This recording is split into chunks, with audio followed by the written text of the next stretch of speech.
The T-34. Why Stalin's tank crews had only a 50% chance of survival. Picture this. You're a Soviet tank commander in 1941, sitting inside what's supposed to be the most advanced tank in the world. But there's a problem. You can barely see outside. You're cramming a massive gun into a turret built for something half its size. And worst of all, you're getting hit by German shells over and over again, but you can't figure out where they're coming from. Welcome to life inside the T-34, the tank that won World War II despite being a nightmare for its crews. Today, we're diving into the shocking truth about the most produced tank in history, and trust me, this story is nothing like what you've been told. Let's start from the beginning. When Stalin seized power in the Soviet Union, he asked his generals a simple question. How do we avoid losing the next war as catastrophically as we lost the last one? The answer he liked best was something called deep battle doctrine. Basically, overwhelm your enemy with massive numbers of advanced tanks before they can even react. There was just one tiny problem. The Soviets had almost no tank technology and barely any factories to build them. So they did what any struggling superpower would do. They bought some British tanks and licensed an American design. But when they tried building their own versions, the T-26 and BT series, they ended up with glorified death traps. These things had armor so thin you could practically poke through it with a sharp stick. And the Japanese proved exactly that during the Battle of Lake Khasan in 1938, knocking them out left and right. That's when engineer Mikhail Koshkin stepped in with a radical idea. He was supposed to modernize the existing light tank design, but instead, he basically said, forget that, and pushed for something completely different.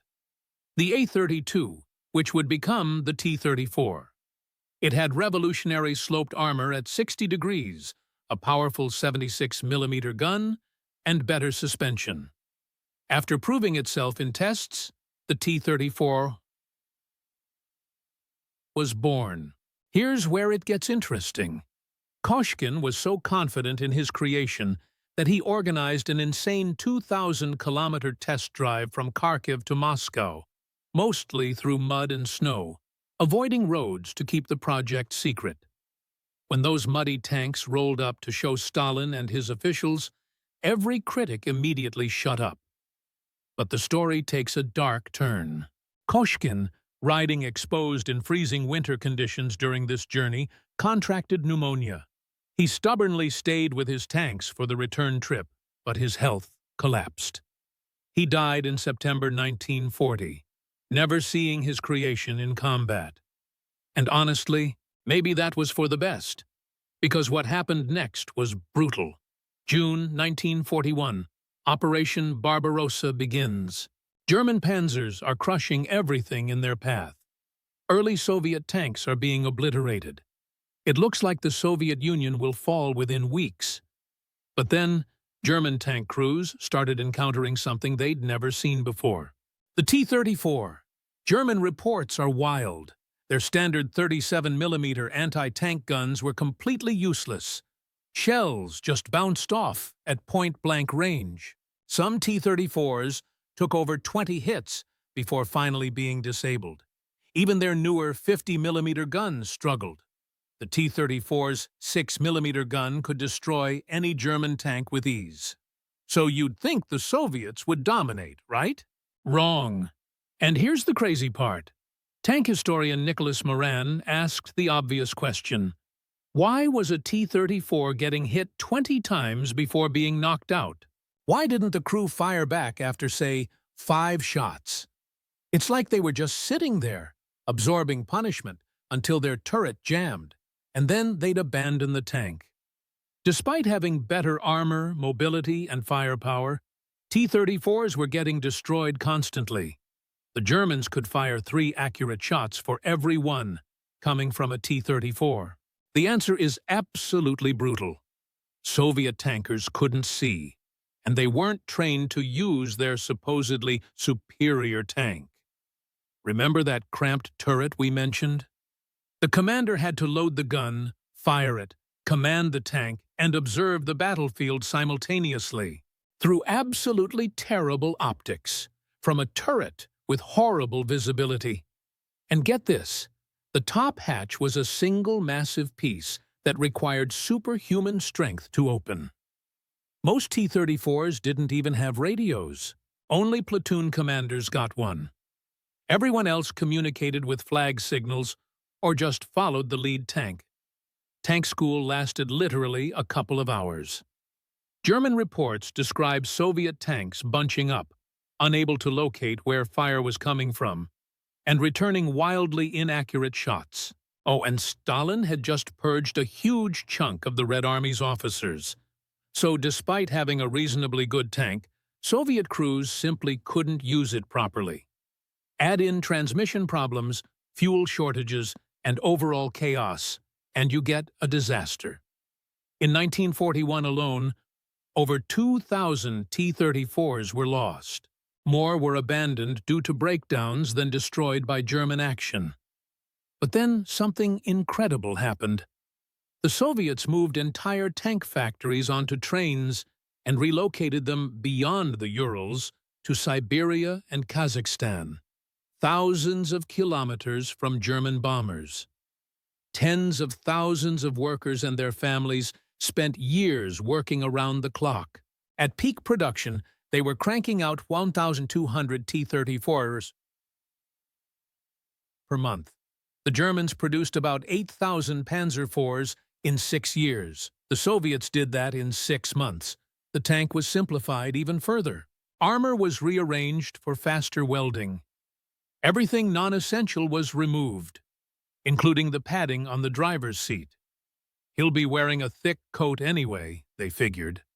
Through wartime evolution, the T-34 ended up with twice the armor thickness, double the penetration power, and a 40% reduction in production cost.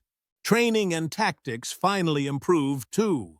Artillery preparation followed by combined tank and infantry charges became standard. Radios became more common, though still crude by Western standards. But here's the terrifying part about being a T-34 crew member. Soviet armor was hard, but brittle.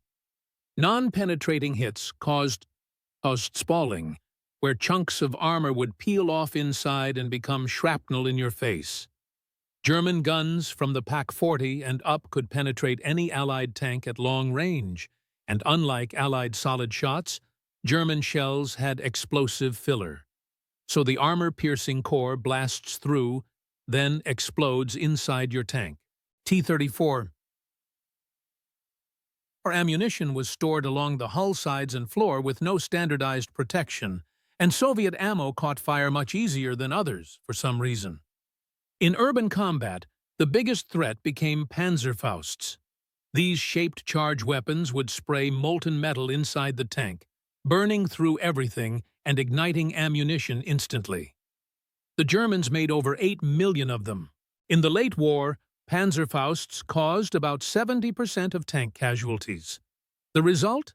American Shermans, often called death traps, had about 1 crew member killed per destroyed tank out of a 5-man crew. T-34s had 2 killed out of 4 crew members. That's a 50% chance of dying, and some sources put it as low as 20% survival. The driver's forward opening hatch could get stuck after being hit, and the early bow gunner didn't even have a hatch, only seeing through a tiny hole by his machine gun. In 1944, the T-34-85 finally addressed the biggest problems with an 85mm gun and a proper 3-man turret with a dedicated loader and gunner. The commander could finally focus on commanding. Visibility improved dramatically. Handles were welded outside for infantry to grab during charges. By war's end, the Soviets produced 57,000 T-34s of various models. The Sherman came second with under 50,000. Just the T-34 alone outproduced all German armored vehicles combined. And that's ultimately why the Soviets won. Not because they had the best tank, but because they had enough tanks. And eventually, enough trained crews to use them. The T-34 wasn't invincible. It was a compromise between quantity and quality that cost tens of thousands of crew members their lives. But it got the job done. And in the brutal mathematics of the Eastern Front, that's all that mattered.